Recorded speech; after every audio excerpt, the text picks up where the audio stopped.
Programang ito ay rated SPG, striktong patnubay at gabay ng magulang ang kailangan. Matinding revelasyon nga sa nakaraan ni Tinding at Pakundo ang madidiskubre. Kapag makita ni Pakundo ang lumang larawan ni Tinding noong dalaga pa ito, ay maaalala ni Pakundo na naging nobya niya si Tinding noon. Maaalala niya na minsan siyang nagpunta sa isang club noon at dancer sa club na yon si Tinding at nakursonadahan siya ni Pakundo. At dito ay naging malapit ang loob nila sa isa't isa at may nangyari sa kanila. Simula noon ay hindi na nagpakita si Pakundo kay Tinding dahil ayaw niyang masyadong malapit ang loob nito dahil mataas ang kanyang pangarap. Gusto ni Pakundo na yumaman at alam niyang wala siyang mapapala kay Tinding.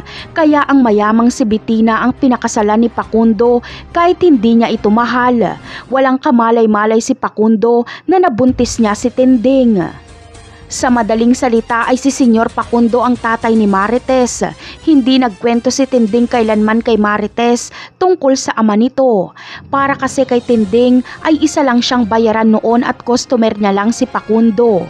Kaya ang tadhana na mismo ang gumawa ng paraan para sa saktong nandoon si Pakundo noong kailangan siya ni Marites.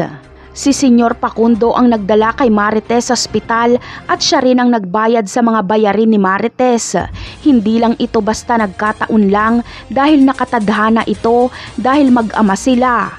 Ngunit kapag madiskubre kaya ni Tinding na si Pakundo ang nakabuntis sa kanya noon, ano kaya ang gagawin niya? Aaminin niya ba kay Senyor Pakundo na anak nga nila si Marites? Yan ang aabangan natin sa mga susunod na episode. Paalam!